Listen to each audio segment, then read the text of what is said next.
is he coming on today? And I was riding that bike all day, not all day yesterday, but as soon as it was delivered, I was on it.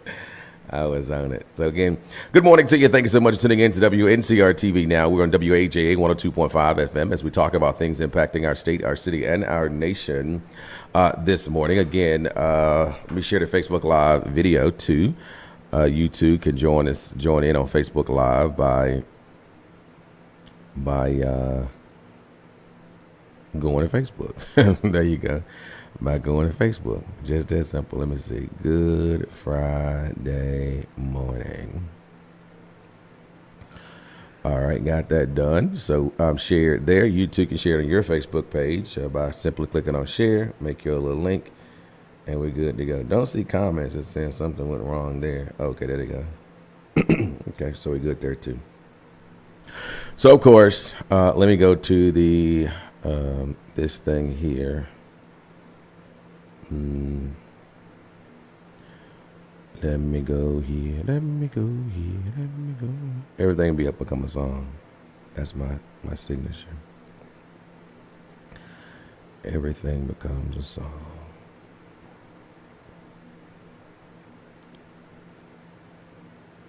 Man, okay, right here. Yesterday was a interesting day. So a couple of news releases from yesterday that took place. On July 24th, the Rocky Mount Police Department responded to Sunset Park in reference to a shooting with injuries. One person was found deceased on the scene. Another victim was shot and transported for treatment. Officers were on the scene actively investigating. Rocky Mount Police Department is treating this as a homicide. The incident appeared to be isolated, and the scene was secured on yesterday. Anyone with information regarding this may contact the Rocky Mount Police Department at 972-1411. That's 972-1411. Or anonymously, tips can be submitted through text a tip at tips 411 by texting RMPD and your message to 847411. Also yesterday, at approximately 8:30 p.m., the Rocky Mount Police Department responded to the 1400 block of Russell Street in reference to a shooting with injuries. Upon arrival, officers located a 20-year-old male victim who had sustained a gunshot wound to the jaw. The victim was transported to ECU Medical in Greenville, where he is currently listed as stable condition. And again, anyone information to this is also urged to contact the Rocky Mount Police Department at 972-1411. That's 972-1411. You can also text your tip anonymously to tip 411 by texting RMPD and your message to 847411. So there you go. That is what is also happening. And on Monday, July the 21st, approximately at 5 a.m., the Rocky Mount Police Department responded to an area of Wildberry Drive in reference to multiple reports of vehicle break-ins, including one report of a stolen vehicle. Later that morning, deputies with Franklin County Sheriff's Office located the stolen vehicle within their jurisdiction and apprehended suspect identified as 26-year-old Christopher Harris. Through an investigation, Harris was connected to several additional vehicle break-ins that occurred overnight on Friday, July the 18th, into Saturday, July the 19th, in areas of Northern Boulevard, Wimberley Avenue, Southern Boulevard, and Curveview Court. On July 23rd, Harris was served with multiple charges by the Rocky Mount Police Department, including larceny of a motor vehicle, 9 counts of breaking and entering to a motor vehicle, larceny of a firearm, and possession of a firearm by a felon. Harris is currently being held in Franklin County Jail under a $180,000 secured bond. These cases remain under active investigation. Anyone with information is urged also to call the Rocky Mount Police Department at 972-1411. That's 972-1411. You can also text that tip by texting RMPD with your message to 847411. So that's what's happening there. And of course, there's a junior police academy midweek highlights. The last couple of days have been packed with hands-on learning and exciting challenges, from drills to ceremonies to K-9 demos to rapid deployment to CIS competitions. And our participants have truly stepped up, and they are graduating today. So there's a junior police academy that was the Rocky Mount Police Department had for children in the area. Always good to get young folks involved. And of course, I once being a old Rocky Mount explorer a long time ago, It was a pretty cool experience as well to learn some of those 10 codes and the operations of the police department as well. So good stuff, too. Of course, throughout today's broadcast, phone lines open for you at 252-407-8432. That's 252-407-8432. Yes, I got a special guest in the studio today, 27 minutes past 8 o'clock hour on Wncr-Tv Now. Another thing that happens nationally is that Trump signs an executive order to get homeless people off the street. We'll talk more about that in just a few moments as well. And I'm about to actually get a drink on, but after you get a drink on, we'll welcome her to the studio. What a second morning, Departees. How are you? Good morning. Good morning. Thanks for inviting me as a special guest. Oh, yeah. Absolutely. I love it. Absolutely. So what's been new? What's going on with you? Just working. And I saw you riding a bike yesterday, so I said he may need a little help. Oh, yeah. So your brother might be tired in the morning. Yes. That's an electric bike, so it's part pedal and part electric. Okay. So it did give out a battery because I didn't charge it up when I first got it. I'm like a kid. I took it out of the box and wanted to go ride it. So that was a pretty cool experience. I rode all over Wilson Road, the Berkshire community, went through Brown Acres. Okay. And I was trying to remember where the dogs were. You have your mace with you? No, I ain't have anything. But again, it might be illegal to mace dogs. So I don't know. I might not say that over there. The dog might get you, but the mace get the dog. So, but again, it does bring a very needed situation in that people in the community need to be sure that their dogs or animals are properly secured. Yeah. Because when you talk about walkability in a community, no one wants to walk in a community at the fear of being chased by a dog. Now, what I will say, though, that's true, is that when you're walking, I don't see dogs kind of moving. And I guess they may be accustomed to that. It makes them be accustomed to people riding bikes. But I see people ride bikes all the time, so that's kind of weird, too. But you ride a bike through there, dog ready to jump and go. Mm-hmm. When I'm walking there, but I really don't have an issue with dogs. But that's how I know where they were. And so I knew where. Well, there was one that was new. So, but he came out the yard into the street. He decided, hey, I'm gonna give up. But sometimes they have the invisible fence, so you don't. In the yard, but this dog came in the street. Oh, okay. Yes, this dog came out of the yard into the street, but then he decided he wouldn't give up. He said, I think that bike might be a little faster than me. So that was it. So you can't call animal control though. And I have. Okay. I will say that there was an individual who was somewhere down Midway was trying to fix the AC unit. And again, there was a dog that was loose. And so I called animal control. I would say within 7 to 10 minutes, animal control was right there to take that dog into custody. I seen the dog get locked up. Mm-hmm. Yeah. Dog get locked up. Yeah, they had handcuffs and everything. The dog pound. Because of course, as high as it is, you want that AC unit to be fixed. So you don't need no dog to be hindering. I mean, when you think about anything, mailman, delivery, the Amazon truck, you got to get them packages. Daggone right. Daggone right. Speaking of which, did you get your free gift? I did. I got most of them. Then I got like maybe $5 credit 3 times, maybe $15 in credit from Temu because some stuff, I guess, I just forgot about it. So I got a little cordless blower thing. That didn't come. And then I got a staple gun. So it came in a good time. It didn't take forever? How long did it take? Yeah, so I mean, they just gave me a list today for the things that didn't come. Okay. So Tim will give you this $5 credit, and so I got a $5 credit, a notification. Then I said, "Oh yeah, I did order that." So it was this cordless staple gun that I ordered, and then I got a $5 credit for. So the staple gun for construction or a staple gun for office work? It's for construction. It's a construction style staple gun. For pinning down carpet. Then I got a cordless leaf blower, so that didn't arrive on time, and again I forgot about that too. And then I got another $5 credit, but it doesn't show what item that was. Oh no, I got this.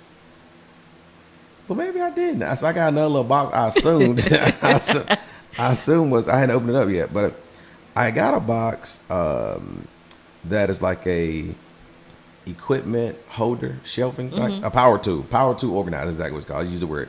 So I ordered a power tool organizer, and I thought the box that I got was that, and obviously it's saying that it was not shipped on time. Okay. Or maybe it didn't arrive by the 22nd, maybe because it arrived later. I don't know, but they gave me a $5. So anyway, I got $15 in credit. So I guess it want me to go back out and shop again.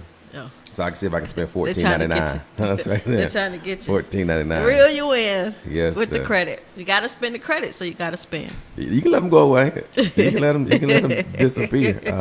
You ain't got to. Speaking of which, what's going on? I don't know if you've seen it, but BB and CC Winans is hosting the 40th annual Stellas this year. Actually, next month. And it's going back to Nashville. Yeah, it's going to Nashville. So you'll be over there. Yeah, I don't know how much I'll be. You know, the influencers and podcasters are now taking over the world. So I don't know how much room I'll have. Oh, really? So. Okay. So, yeah, it was. How many years we go to Nashville to that thing? Maybe it was 3 years, 3, 4. Was it 2009? No, 2008 was the first year we went. 2008 we skipped. Well, I skipped 9 because I went to DC. Okay. To the out there in the cold. It was cold. Presidential inauguration. Oh yeah, I remember that. Okay, yeah. Mm-hmm. But I do remember the year where it was always cold in Nashville because it was in January. Mm-hmm. And I remember the year we went when all of us went. Pope, Goldie, and that was the first year. That was okay. 08. That was 08. Pope, Goldie, Gilbert, yourself, Pender, and me. Mm-hmm. We all went over there, and then we was that was an interesting experience. And when did Pastor Cottrell Burrell go? He might have went the following year. Okay. He went to inauguration too. He was at so he didn't go the following year either. Okay. I don't know, but he definitely went. Mm-hmm. I'll have to ask him, but But I remember that first year, we was trying to get into all these things, and and then we get back there and realized I had tickets to everything. And we got in. We still without got in. Tickets. We still got in without tickets, but I had Imagine tickets that. to every daggone thing that we were trying to get into. And that was that time that lady, she tapped me, he good. I had no credentials. He good, so I'm back there and back. It was crazy. But yeah, those were fun times. And then the year where, who was it? Vicky Winans said, Albertina, give me some of that oxygen after she had finished performing. So it's definitely been great. And then the long after Stella show event, they were like, people just going home. They're late with time. Why would? But those were the days when it would take 4 hours to record. Yeah, because they won't recording for live, they're recording for production. Mm-hmm. And as they found they could save some money to live to air type situation. And so, they did that. And that was good. Oh, clap. You gotta go back do the same clap. Applause. Yeah, that was interesting. That's fun the first time, but after the couple times, you're like, okay, let's get this show on the road. Let's move on out. On out. So that's that. And the Party shows on radio stations across the country. Is that right? It is. What stations are you on? I'm on. I'm in Nashville, Tennessee. I'm in Dallas. Fred station. Okay. And there's one more. I'm in Alabama with so Extreme Praise Radio. Okay. So yeah, it's growing, and of course the Promise. And so we'll go places and be like, oh, that's Party. I know Party. They're famous, crazy. I'd be like, yeah, I'm with her. So we get in. Sure, that y'all were friends. That was the year he was there. Okay, that was it. Yeah, whatever year that was. I don't think I made the cut. You walking a little too slow. Yeah. You gotta walk fast. I'm with Fred. Yeah. Y'all with Fred. We can't right on move, but now that was crazy. Then you in your pocketbook. Let me get this 20 out. I was on the slow bus. I had to learn. Get that 20 out. Yeah. I don't think we ever responded. We just kept on walking. No. I just kept walking. We're about that life. Anyway, I want to say good morning to James Bullock, Allison Williams, Gloria Break, Alice Bailey, Deborah Gunter. Thank you for tuning in to Wncr-Tv Now as we continue to talk about things impacting our state, our city, and our nation. Good morning, Deborah Gunter. Are you excited about, excited about this upcoming election? Oh, you don't get excited about municipal elections. You're a presidential person. I vote. So whether it's local, national, federal, state, you name it. I'm gonna put my voice out there. But I am. What I am excited about is being able to see some results. Voting is one thing, but then just voting and not seeing results is different. Okay. So I'm excited that I think now there's a momentum that hopefully now we can see some results, because I was having a conversation with some people a couple of days ago. We were just talking about how Wilson has grown. Where's Rocky Mount's growth? Wilson is definitely growing, rising. Where's Rocky Mount's growth? So people here want to see change, want to see growth, and I think it's time. I think when we collectively have some change, I think we can get things done. But people say, "Well, Rocky Mount is doing this." Yeah, but I've been here. I've been back to Rocky Mount now. How long? Probably since 2006. And since that time, I've seen Golden East go down. Mm-hmm. I've seen different new stores come, but we had Old Navy. Now Old Navy's not here anymore. So throughout that time, I've seen different things happening in Rocky Mount, growth, and then you see it kind of dwindle down. I want to see it to continue to rise up. So with that being said, I'm hoping that with this new election in October, is it October you said? I'm hoping that people are not running for I hope they're running for change. I hope they're running to be able to make a difference and not just to say, I won. Not say I won. That's good. So you say Wilson's growing. So what are you talking about as far as their growth? Oh, they got if you go down 95, they got the new hotels, they got restaurants.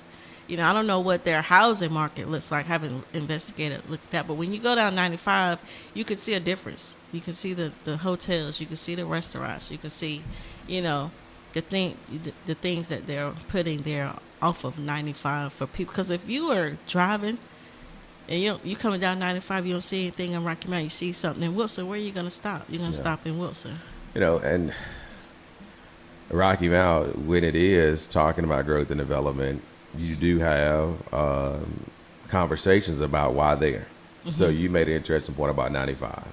So you have the city who's made a commitment of $17 million and have purchased 336 acres of land.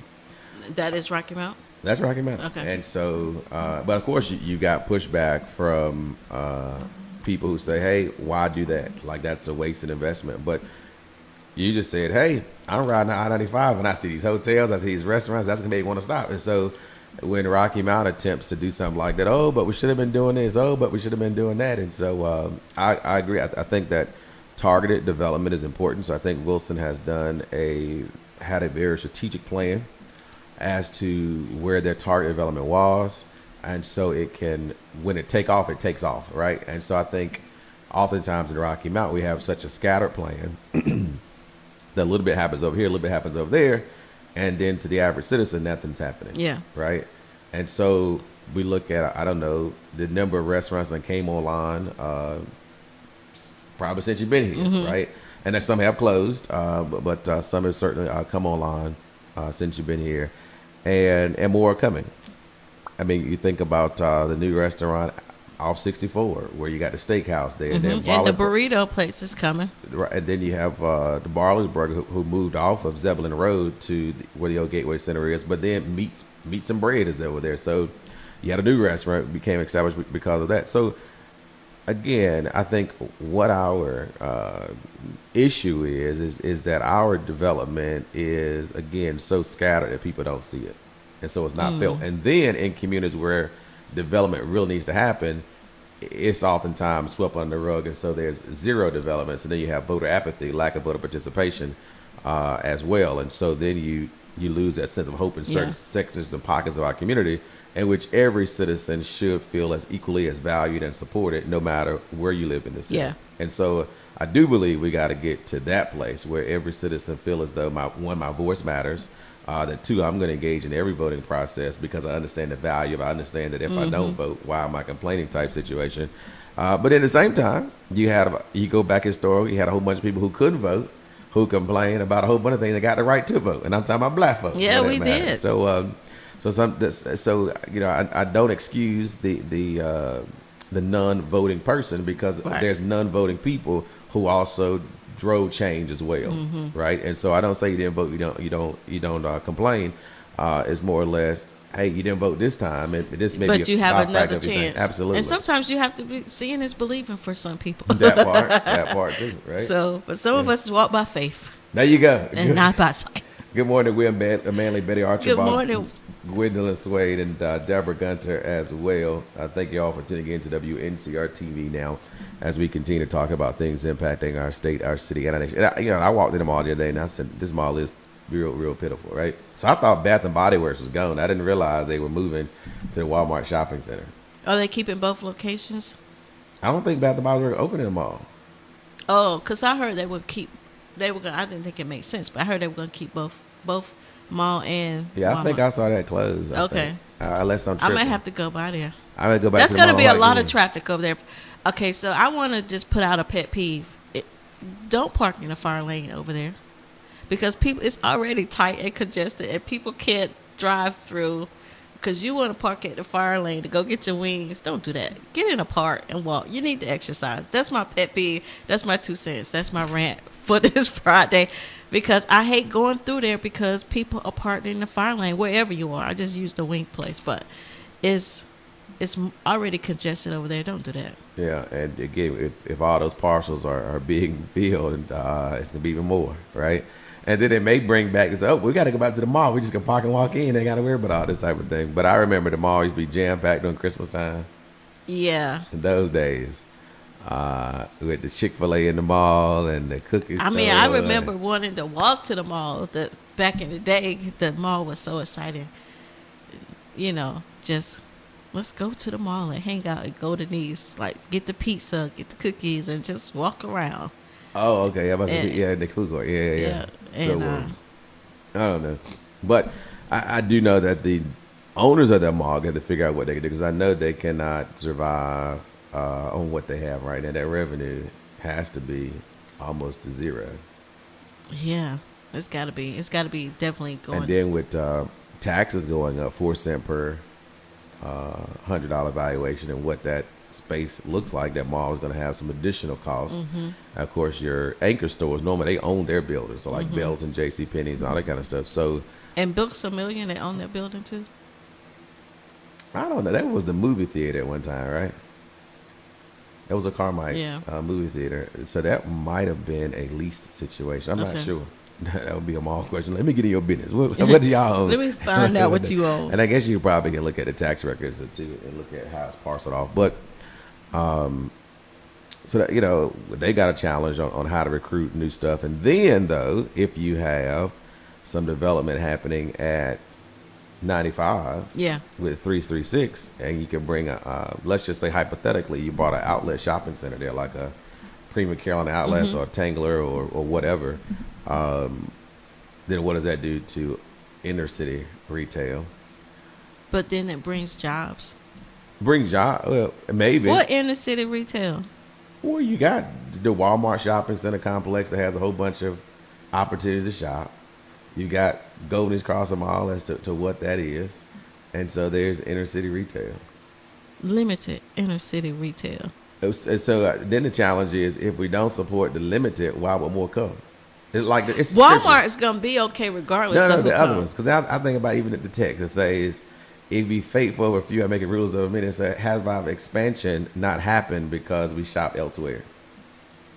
But so think about the people who drive out of Rocky Mount to Raleigh and other places to get their retail and putting that money in those cities and counties. Think about the people who drive out of Rocky Mount to go shopping. So when you bring those other places here, the other inner city, they're going to be fine.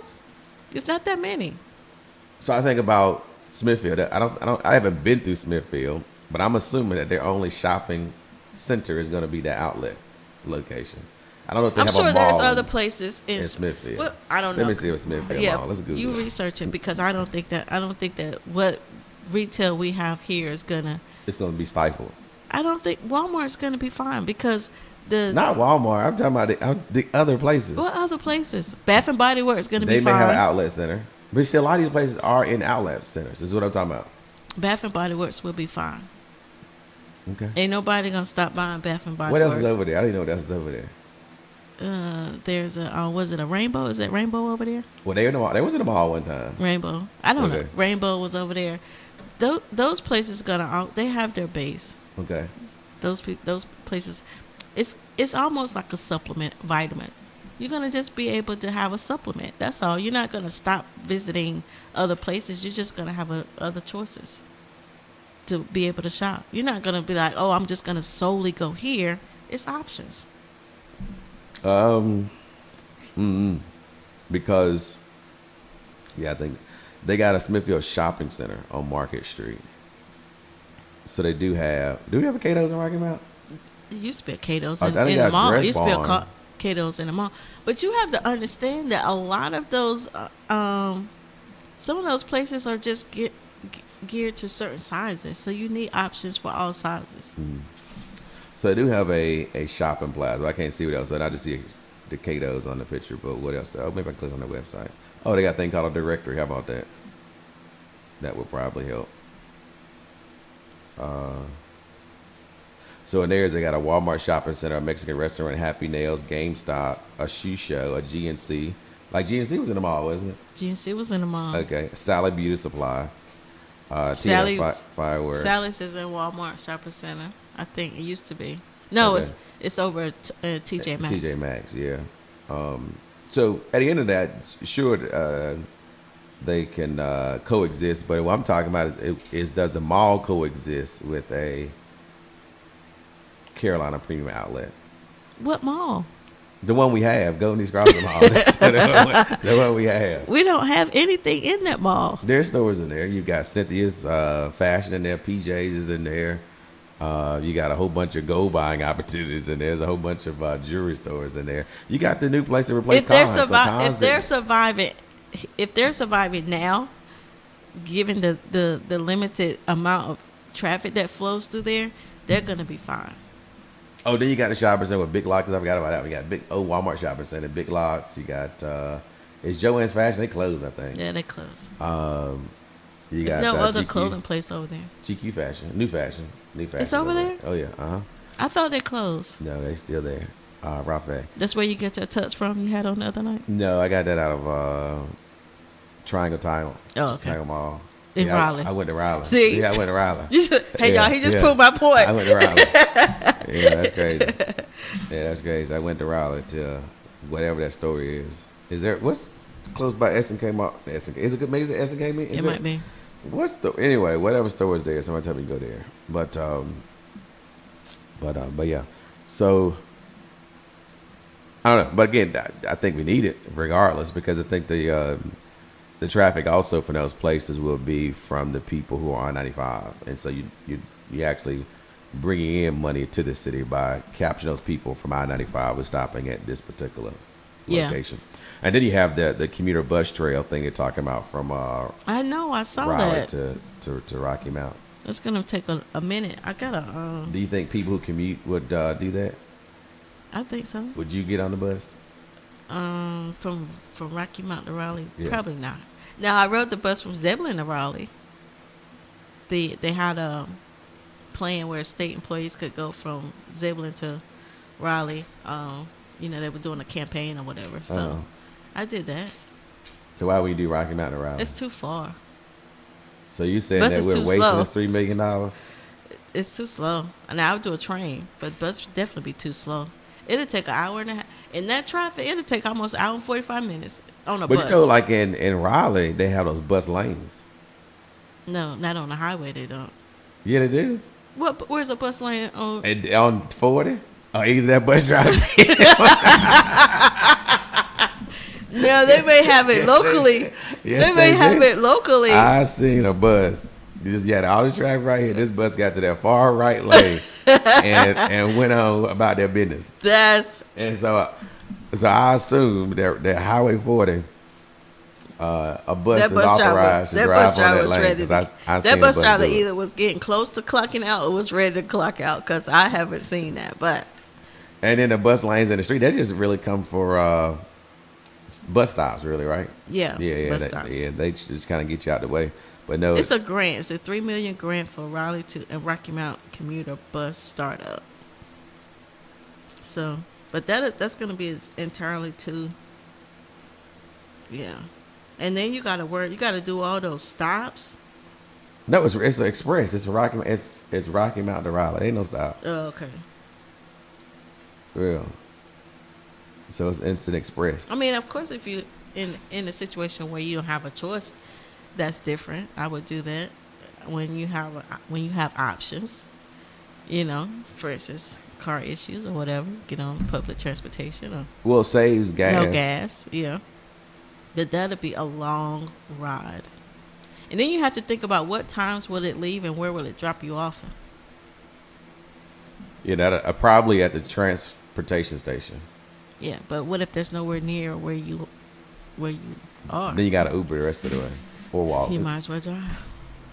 I don't know, because parking in Raleigh be crazy sometimes. So when you Parking can reduce the number of vehicles in Raleigh, I think that'll help. Well, that's just downtown.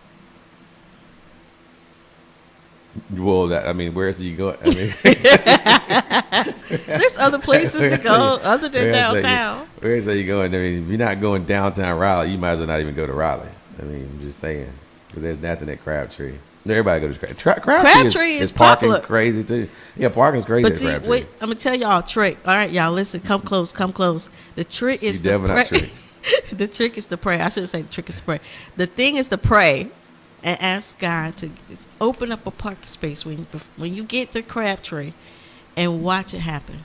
Watch God work. If you go behind where Smith and McCormick is, there's always parking space back there on that. If you want to park back there, but if you want to be in a hustle and bustle and you don't want to have to go in the if you back, want to be in the midst of mess, you want to get a front row park. Ask God, say, God, show me favor today with this parking space at Crabtree Valley Mall.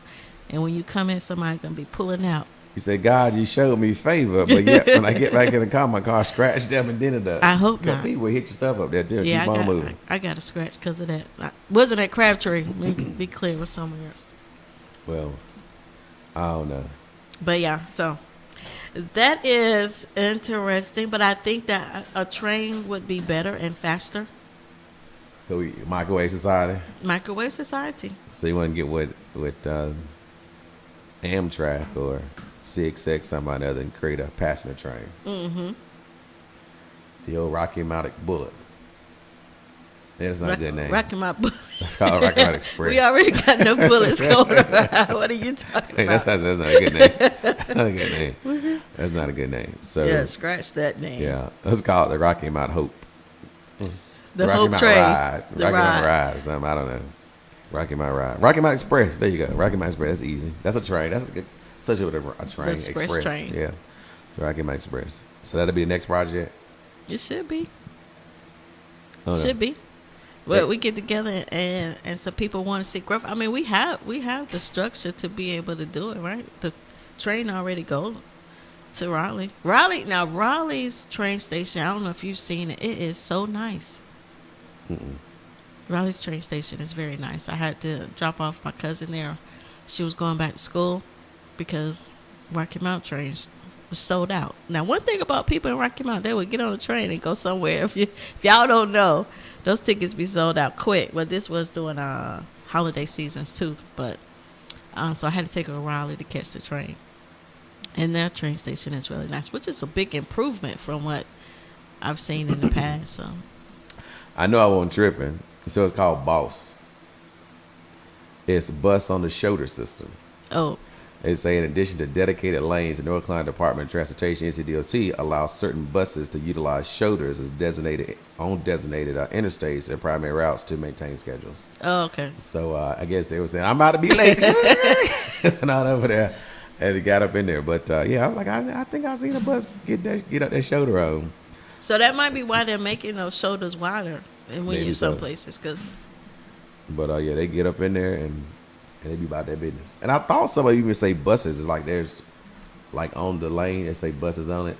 There is some. Maybe I'm just that nosy, but there are some bus only lanes, certain places. So you're not tripping on that either. So then I'll drive in the bus line, get pulled over, and say, but I identify as a bus. You're gonna identify as a bus, all right? You're gonna be busted. Yes. I want to say good morning, Mr. Johnson. Also, Venice Harris, Andre Smiley, Evelyn Johnson, Miss Swain. Miss Alfreda Perkins, Miss as Alice well. Bailey. Hello. So Chipotle, Barnes and Noble. Yeah, that Chipotle is a Walmart shop. Yeah. But anyway, so I just look forward to development at 336 and then development all throughout the city, but also I look forward to hopefully the city council looking at target development.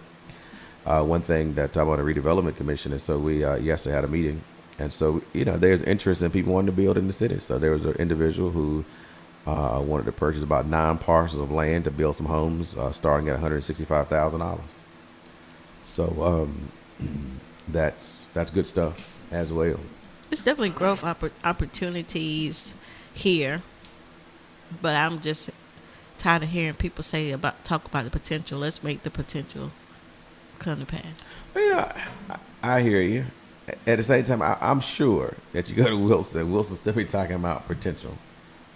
I'm not saying don't stop talking about potential. Okay. But that's all we talk about is potential. We're not seeing nothing come to pass in certain places and certain areas where we keep talking about potential. Yeah. Edgecombe County has so much potential, but when is it going to come? Yeah. When are we going to collectively make the potential a reality for some people to have a better quality of life for some people? Because as you were saying, you were riding through there, the ward, and what makes you interested? Nothing against it.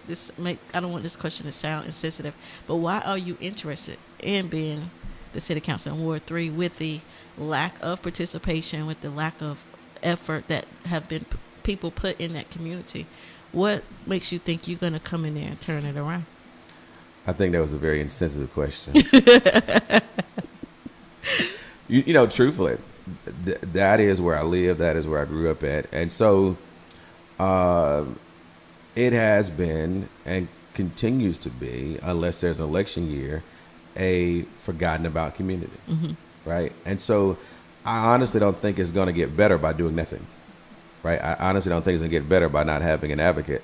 I honestly don't think it's not going to get better unless you have targeted development in the community. And that's what people have been asking for years. And to your point, they're saying, hey, let me see some realization of we've been talking about it.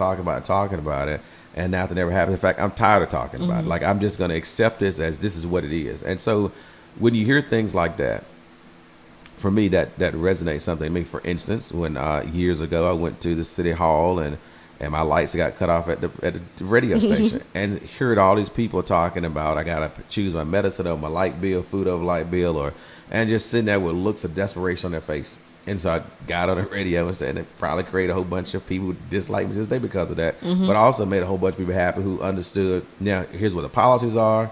And of course, got people out to a number of meetings to sign a petition and say, lower the utility bills. There was a number of things that we did because I was engaged in a place that I ordinarily wouldn't have been in had I paid my light bill on time. I would never had that experience either, right?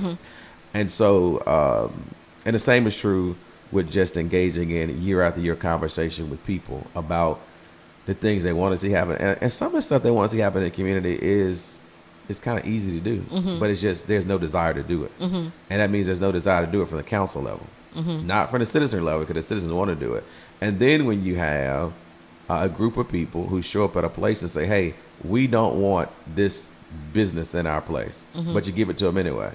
Then to me, how do you think about the people? What do you think of the people who live there? That I can just do any and everything that I want to because they're going to take it. And as I said earlier, I believe that no matter where a citizen is living in this community, they all should have the same level of value. And I think too often we value others based on where they live. It becomes, well, I'm better than the next person. I'm better than the last person. Not next person, but the last person. And that is the tier system that exists in our community. And sometimes, as Jacqueline Carson, you got to break every chain. No, that's Tasha Cobb's. Tasha Cobb's, yeah, Tasha Cobb's. You got to break every chain, and so you coming in to break some chains. I get it, in a sense. Good trouble, like John Lewis.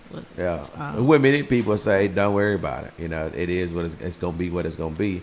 But as Johnny Cunningham said some years ago, if you don't deal with some of the social economic issues that exist in the impoverished communities in our community. He talked about 14 impoverished communities in our city.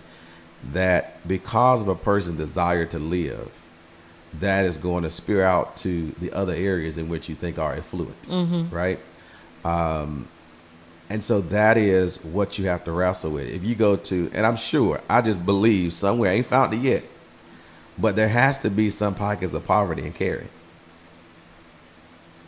I ain't found it yet, right? And so then you see. I tell you what. Western Boulevard, right before you get into Cary. You know what I'm talking about? I don't.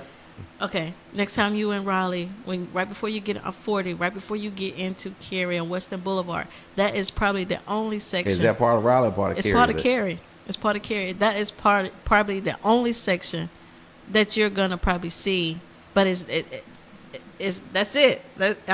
It's not a big area. That it's just a little section right there on Western Boulevard. And they're probably working on that too. They probably are. And so, to my point, that if a community such as Cary can create living standards, create this city that they did, right? They raised the awareness of people about issues. They probably got people knowing they can be active and engaged. They got people saying, hey, we can have a parents commission. They got people to say, hey, we're not going to allow a whole bunch of, we're just not going to, as I was talking to people yesterday in the redevelopment commission, we've got to help people because a lot of people want to do more than what we believe they want to do. I agree. And sometimes they just don't have the know-how.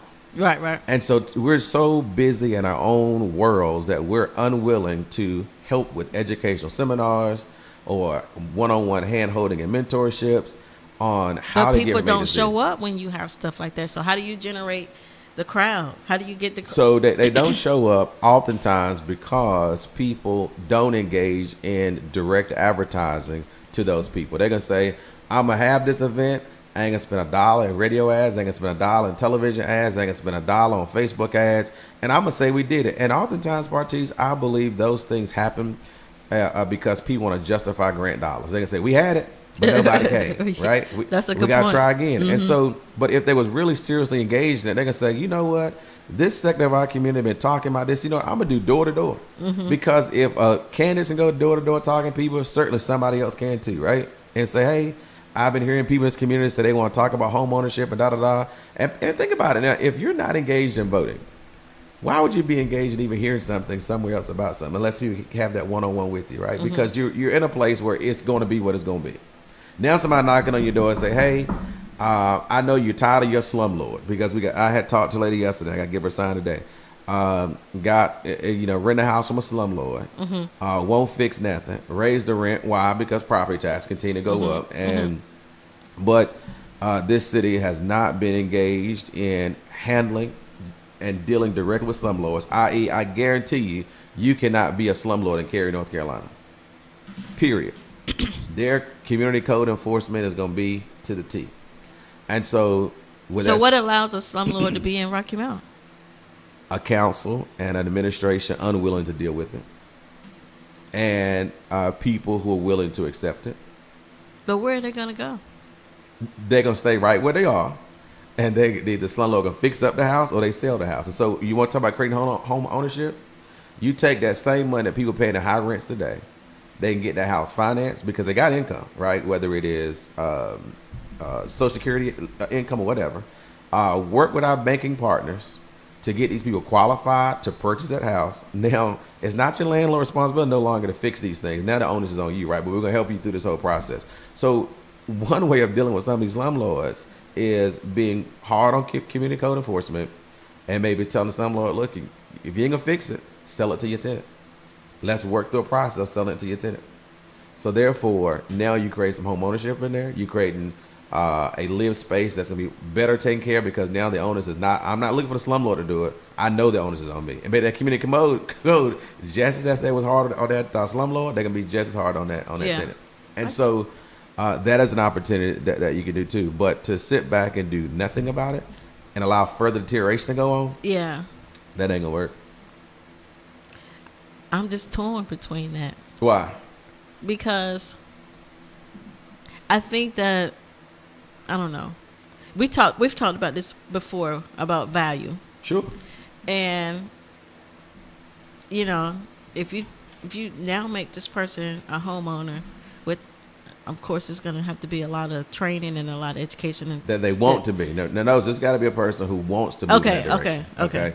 So it is a forcing thing on you. It is a, hey, I want my house better, and I believe that if I was put in a position to own it, that I could take care of it, blah, blah, blah, but I'm not gonna fix somebody else's stuff and then pay this high rent and live in filth, right? All right, that makes it better that if they want to be, because I'm just thinking like everybody don't want that. Sure, they don't. Yeah. There are some people who want to just rent, and that's perfectly fine. Mm-hmm. I am, I get tired of being in beaters and people just belittle renters, because there are people who just want to do that. Mm-hmm. They don't want the home ownership. They want somebody else to be taking care of all the maintenance and grass and all this kind of stuff.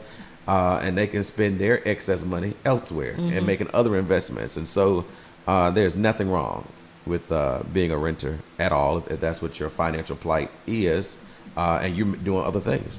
But absolutely. But again, the people whom I talk to will much rather own the house and take better care of it. But they said, look, I'm not going to pay you this high dollar rent and live in this too. Mm-hmm. And so it has to be either or type situation for that type of person. There should be options for people to be able to not have to live under a slumlord. Well, so here's the tragedy with that. This is just something I told her yesterday. I said, are you up on your rent? Yeah, I'm up on my rent. But sometimes these slumlords will do this. If you go to the city human relations department and complain about your condition, and then they got you on a month-to-month lease, what are they going to do? Terminate you. Throw you out. And so, but if you are engaged in the process before you get behind on your rent, and talk about these conditions, then and I'm gonna try to reach Archer office today to be sure I'm clear on this, because I said, look, don't do nothing. I don't want to give you no misinformation, right? Right. Because I don't want you to be homeless at the end of the day. But that is what I think one of the steps we really need to look at doing. And again, it's gonna probably be when a person or persons plural have made a living on allowing people to live in filth, and then the city upholds that. The city is just equally responsible. So, do you know the city upholds that? Clearly they do. Housing conditions don't just get how they get overnight, right? So if you have community enforcement, code enforcement doing what they're supposed to do, we wouldn't have that. But then, let's say you have somebody doing what they're supposed to do. Yeah. Right? Mm-hmm. But when they start doing what they're supposed to do, people start complaining. They will. There's no ifs, ands, and buts about that. I mean, where's the... This is bigger than the complaint. Because otherwise, if you give into the complaints about whatever it is, right? So to your point, you've got $500,000 every year that the city gives towards housing to support these rehab and construction grants or whatever it is, right? And so the only way, I think, and again, that's why I got to get in the room with a whole bunch of smart people. That's why I say it's not Bronson's plan, because I got a whole bunch of ideas. Let's bounce all this. Let's just talk to midnight, right? Now after we talk, let's put some action to it, right? But you have to get council to say, or redevelopment commission, one or the other, they both kind of have some equal authority, to say, this is the designated area that we're going to prioritize on. So we're going to do code enforcement in this particular 5 blocks or whatever it is, right? Because you can't do the whole city at one time. It's just financially impossible, manpower is impossible, and everything of that nature, right? But then you can take the 2 blocks of Clark Street I was on, the 5 blocks of Clark Street, and say, this is the area that we're going to do. And I guarantee you, those homeowners who are doing the best they can, or either renters that are doing the best they can to keep their stuff looking nice, they're going to appreciate the fact that you're taking a hands-on approach to dealing with the blight in which they're seeing every single day, right? And a lot of these homes, Bartiz, we ain't talking about a slumlord situation. We're just talking about the abandonment homes in this case, where nobody's living in there. And you might have all these assessments or weed nuisances. And so here's the thing. The city, there's just a track record, right? You give a weed assessment nuisance year after year, month after month. You ain't cutting the grass. You ain't doing this. You ain't doing. So you got a track record of this is absentee. This is bona fide abandonment at the end of the day, right? And so at some point you got to say, okay, I'm tired of cutting this grass, tired of putting these assessments on it, tired of putting these liens on houses because they ain't gonna do nothing. We've got to get site control and sell this to a person or persons, plural, development company who wants to buy i.e. like the guy we did yesterday, wanted to buy 9 parcels in the Rocky Mountain. And we go back, and they go back and build quality housing for either a homeowner or a person who wants to rent that particular place and build that section up. Because I'm not saying we take the whole Ward 3, we take the whole Ward 2, Ward 1, Ward 6, Ward 7, whatever, right? City just ain't got that kind of money because it's gone too far. Mm-hmm. And so that is why when you look at a little slight in Cary, whatever you're talking about, that's going to be fixable based on how you describe it. Because, again, I hadn't even seen that spot, right? Mm-hmm. But that's just my thought. Again, it's never Bronson Williams' thought. It is, what do a combination of people, what do we come to a consensus on? Mm-hmm. We've had a whole bunch of consensus talking at the end of the day. And so that's just how I'm looking forward to seeing, a good stuff to come out of Ward 3.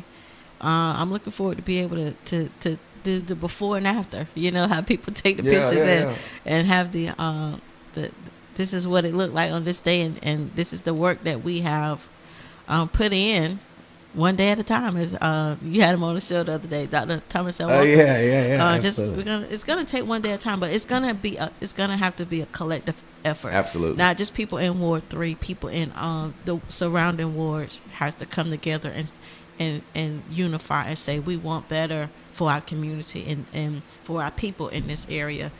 And I just hope the people look each day to be hopeful, to know that change can happen in their community.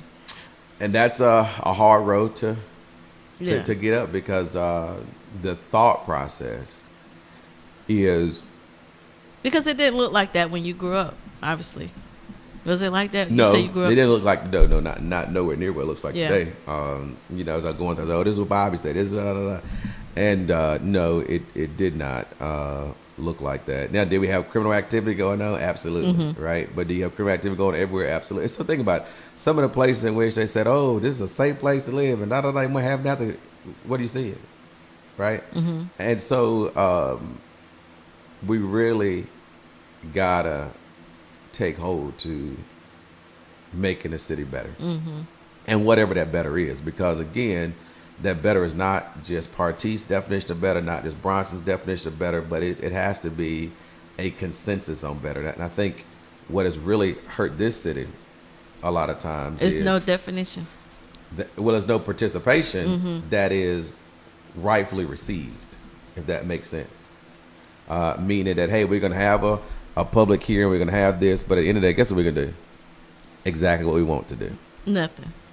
Well, do something, but it's not what the people want to do, right? I'm just saying. They end up doing something, because the money being spent every year, but it may not be what the people wanted. So then what people do, they say, hey, I'm moving out of here, I'm doing this, and so I'm never coming back. And that happens all across the country where people say they're not going back to their hometown, they ultimately end up doing it. But I do think that we can create an environment where people ought to be able to say, I'm proud to be from Rocky Mount. Despite what Rocky Mount looks and feels like to many, I'm from Rocky Mount. You don't think people proud to be from Rocky Some people Mount? Not, absolutely not. Some people. Where they say they from? They ain't never coming back. I'm Easter I was Raleigh. that person, I'm Easter but Raleigh. I'm here, so be careful what you say. I'm back, so be careful where you what live? you say. Easter Raleigh. They'll be like, I live in Nashville. I'll be lying. I'll be like, no, you live in Rocky Mount. Off of 64, off of 95. Between Raleigh and Greenville. I gotta say Rocky Mount, that Southern hospitality, that barbecue and sweet tea.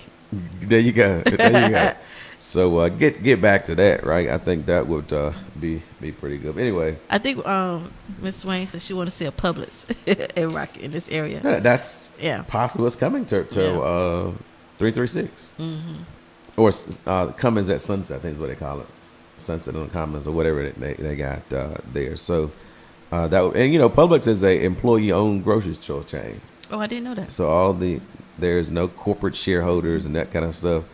All of the employees own that organization. Wow.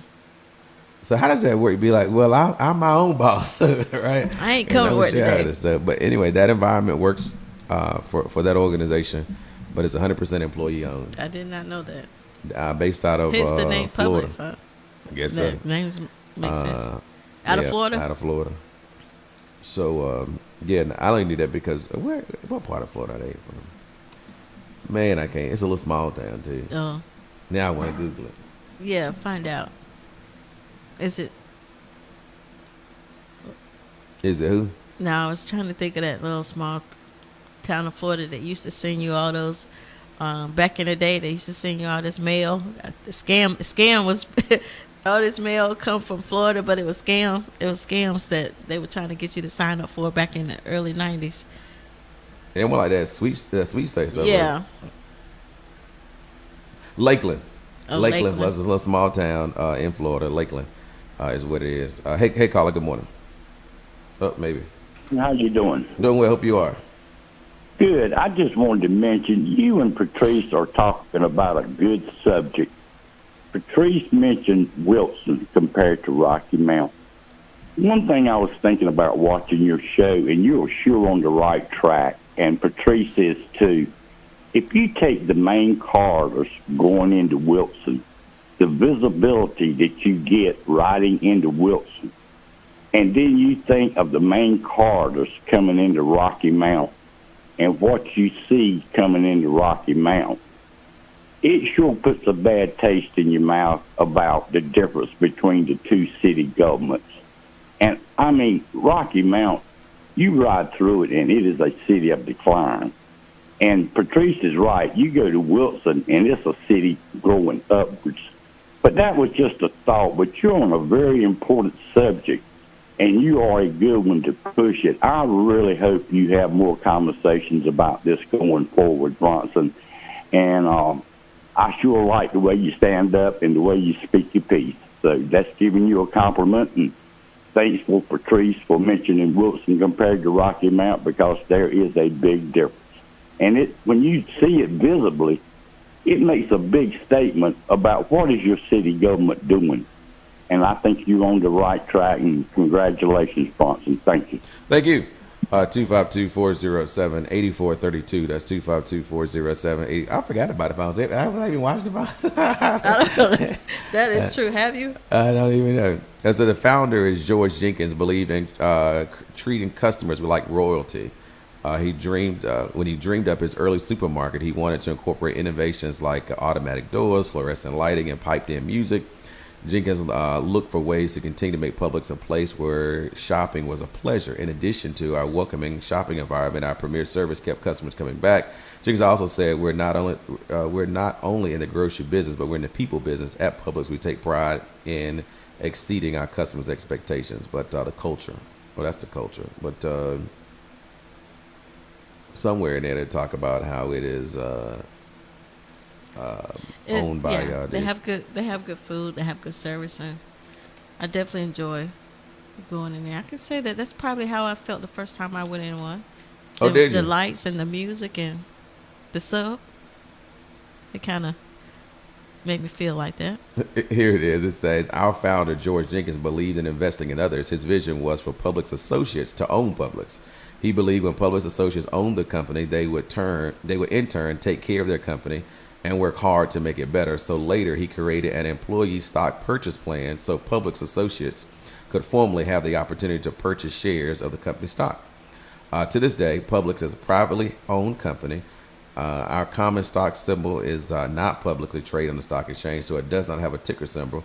Only eligible active associates and members of our board of directors can purchase Publix stocks during designated offering periods. The opportunity to own Publix stock is a unique benefit of our associates, and it perpetuates the public culture. So, hey, you own it, you're gonna appreciate it. Going back to value, right? Absolutely. So I think that is the conversation that we don't have enough of in our community. As to that, but again, I do think that in talking to people, they value what they have, but they don't think people value them enough to make additional investment. If that makes sense. It makes sense, but at the end of the day, that's a sad thought. To not have somebody see you and feel like they don't value you. Well, that is the. I mean, it's good to value yourself, but I'm just saying, like, in the reality of it, for somebody to think when they, I mean, we see it all over. We see it right now. People are looking at other people and not valuing Right. the other person that they see across from them. We can see even the violence that's happening here in the community. Yeah. We can see the violence that's happening around the world. So that is a sad thought to know that, I think that's something that people have been carrying for years, to know that you see me, but you don't value me. Yeah. The other piece to that valuation, I think, is frustration. Mm-hmm. And so frustration is a real active emotion, I guess I would use, because frustration would lead to you to ball up your fists and want to punch somebody, right? Frustration will lead you to wanting to pull out a gun and shoot somebody. And so all the times we talk about conflict resolution and how do you embed that into the mindset. I do think that a lot of things that we're dealing with today was orchestrated years ago to get to where we are today. Mm-hmm. So when you think about our public schools that taught character education, that talked about integrity, talked about citizenship, talked about trustworthiness at an early age, right? They ain't talking about that now. And you've had parents over the years say, you ain't gonna tell my child what to do, you ain't raised it out. So you had all this stuff that came in over the years that has created this plateau that we're on today, right? And so then do you go back to what works? Absolutely you do. Is it going to be a difficult situation to go back to work? Absolutely it is, because people, in some cases to that point, especially when you deal with their children, don't want to deal with change, but I think it is necessary unless you want to keep burying your children. Hey, caller, good morning. Caller, good morning. So remember that when you do call in, that you're only listening through your calling device and whatever you might be listening on, whether it be a phone or television or radio, that you're not listening through those things, because it will cause, because we're delayed. There's no such thing as live TV anymore. It's semi-live. You definitely have to bring the tradition of grandmothers, big mamas, Medeas, aunties, big aunties. You have to bring that tradition of how kids were just the being raised in that generation, because you don't have that structure. We don't have that structure, and it's not like we can't get it back, or we can't start doing it, and we can't start making a difference now. I was talking to somebody. Kids don't know about growing up in church. That part. That part. Hey, caller, good morning. Some kids, anyway. Caller, good morning. Call rejected. What was that? I don't know. Call rejected. Was it like a Jackbox call?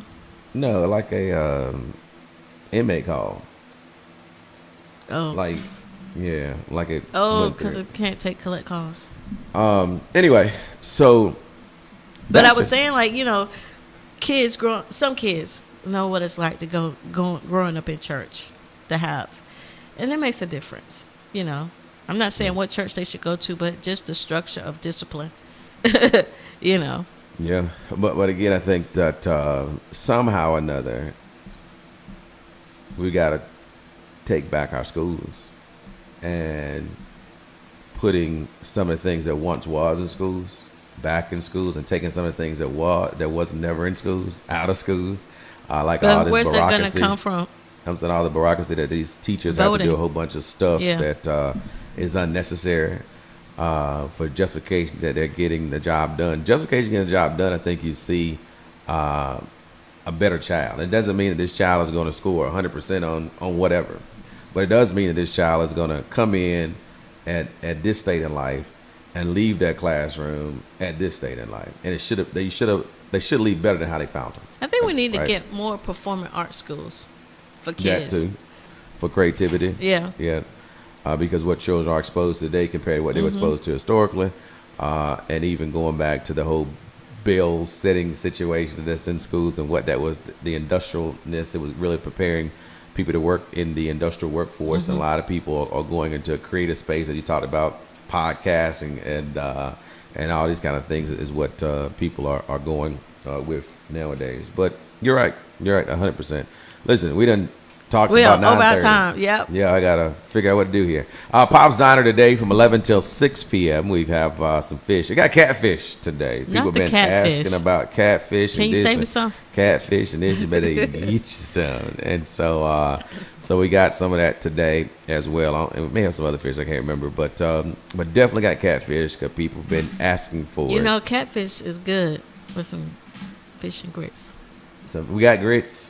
Mm-hmm. We do have grits. I need to get them to make some grits today. I don't know. Other people may not want that, but I'm just thinking about Yeah. my appetite.